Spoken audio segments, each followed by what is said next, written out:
Sa ika-12 nga adlaw sa operasyon sa PNP sulod sa KOJC compound sa Davao City, nakuhaan og video sa ubang miyembro sa KOJC nga nagpasulod sa compound ang kapulisan og mga bato, balas ug semento.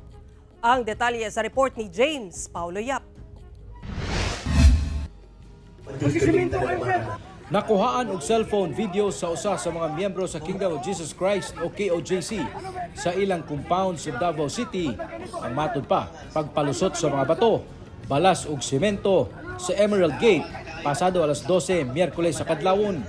Makita sa video ang usa ka babae nga nakasuot og puti nga t-shirt nga ginapugngan ang usa ka lalaki nga adunay suot nga bag nga adunay markang PNP apan nakasulod gihapon kini sa usa sa mga building sa KOJC ug miharang ang mga CDM police. Sigon sa pipila ka KOJC members nga naistorya sa GMA Regional TV1 Mindanao, mga bato, balas ug semento matud pa ang sulod sa bag nga una nang gipalusot gamit ang water cooler box apan naharang sa gwardiya o sa pipila ka KOJC missionaries. Makita sab sa dalan gawa sa Emerald Gate ang mga balas o bato nga daw salin-salin na lang gikan sa usa ka van nga gisakyan sa mga pulis.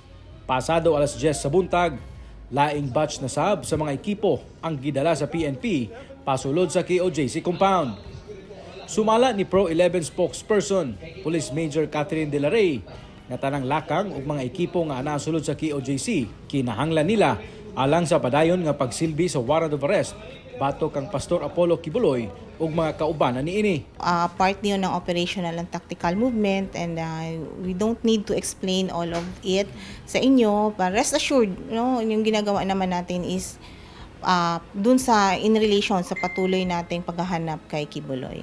Apan gi-question ni Attorney Israelito Torion, ang Chief Legal Counsel sa KOJC, ang timing sa maong pagpasulod sa mga bato, balas ug semento kay sumala niya nahitabo kini human migawas ang impormasyon nga dunay Senate investigation ug ocular inspection sa KOJC compound sa Biyernes, September 6. Una na nga gisulti ni Pro 11 Director Police Brigadier General Nicolas Torre III nga magpadayon ang ilang operasyon sulod sa KOJC compound hangtod makita nila si Pastor Kibuloy. Aduna sab kuno sila nadiskubre nga kwarto nga dunay mga gamit sa usa ka lalaki nga nagtugma sa panlawas ni Kibuloy. Pipila sab kuno ka mga kwarto nga adunay minor de edad ang ilang nakitaan nga konektado sa kwarto nga gituuhang iya sa pastor. Tubag ni Attorney Israelito Torion, ang Chief Legal Counsel sa KOJC, nga usa lamang kini kapaguba sa imahe ni Pastor Kibuloy. Dugang pa niya nga ang mga bata sulod sa compound anak sa mga miyembro ug ang uban kanila gisagop sa Children's Joy Foundation nga mitumong sa paghatag og Pinoy-anan sa mga giabandonang mga bata. That is a problem that the police is now engaged in a fishing expedition, and they are grasping at straws to just justify their illegal stay here, no? And note that we even have a Children's Joy Foundation.